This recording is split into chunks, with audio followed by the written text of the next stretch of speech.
Rodman Edward Serling, the great American screenwriter, had once said, "There is a fifth dimension beyond that which is known to man, a dimension as vast as space and as timeless as infinity. It's the middle ground between light and shadow, between science and superstition, and it lies between the pit of man's fears and the summit of his knowledge. This is the dimension of imagination." And so, once upon a time.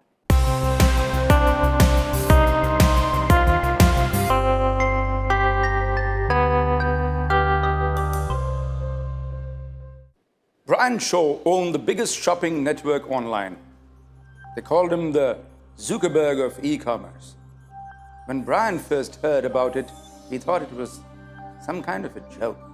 Parallel universes? Like, really? But they did exist, insisted the scientific community. But this was not about science, it was about love. The only woman he had ever loved, Lisa Donovan. Henry Fodder was the leading cosmologist and astrophysicist in the world. Our knowledge of the universe has only been growing with technology. Now we believe that there are other universes. We live in what we call multiverses.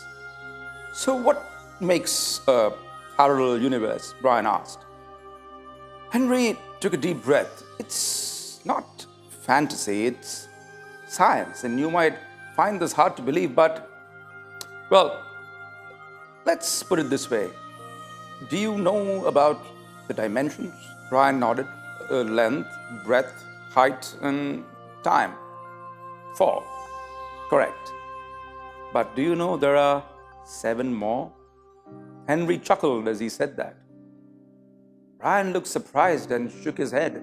It's not easy to understand all of them, but for our purpose, you only need to understand the 5th dimension.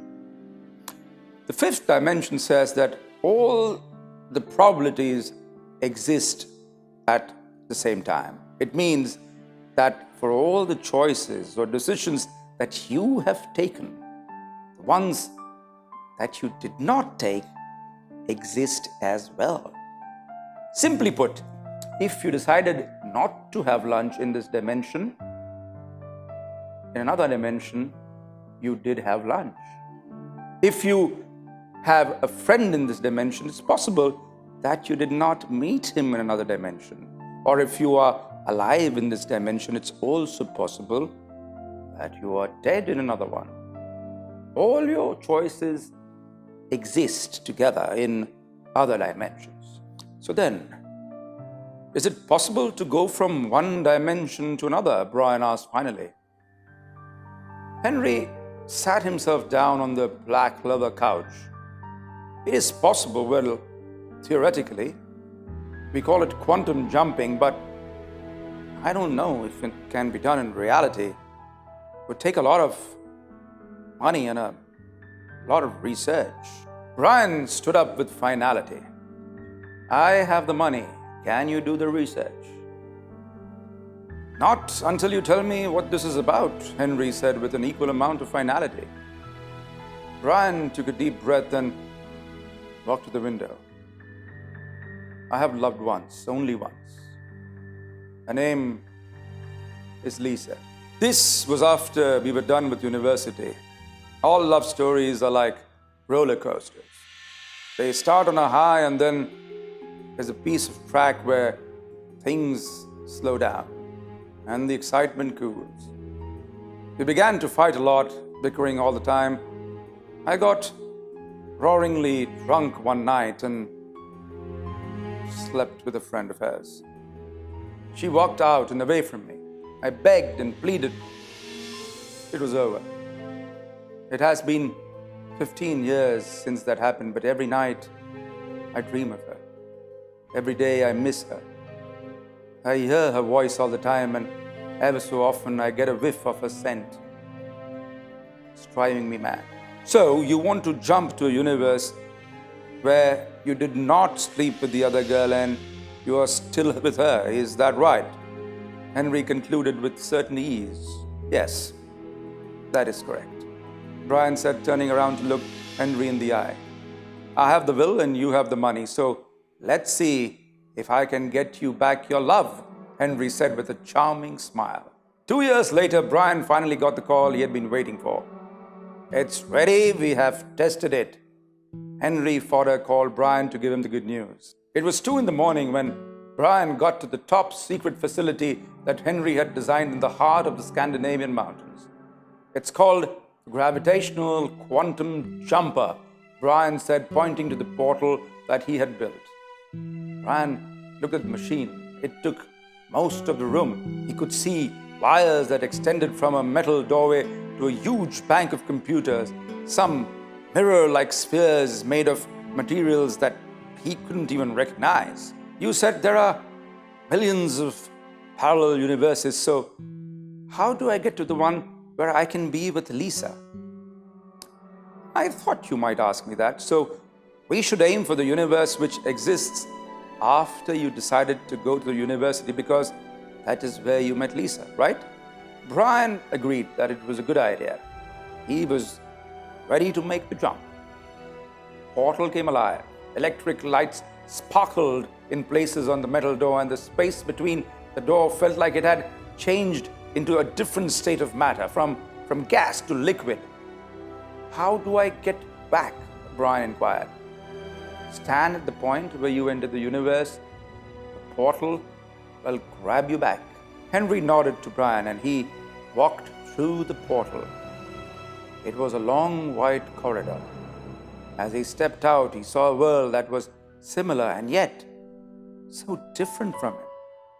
He saw Lisa leave her office and get into her car. It was the same office that she used to work for in their universe.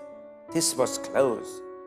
He hailed a cab and asked the cabbie to follow her car, a red car of an unknown manufacturer.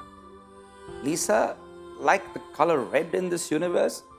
That troubled him. A girl who liked red would probably not like him.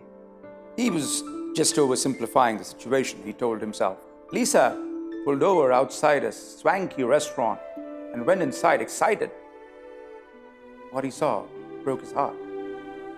There was a Brian Shaw waiting for her in the restaurant. They kissed. Then Lisa said, "Happy anniversary, darling." They were married.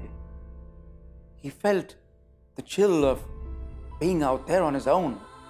This cannot be, Brian screamed through his tears. When I find her, she belongs to another me in another universe. I want her for myself forever. Henry felt his pain. He had always thought he had lost a grip of human emotion, but despite all his cynicism, he found his eyes well up. Don't worry, Brian.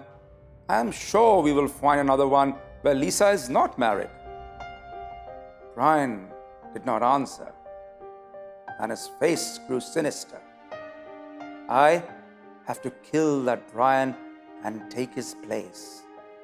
That is the only way. I am an astrophysicist, not a mafia hitman.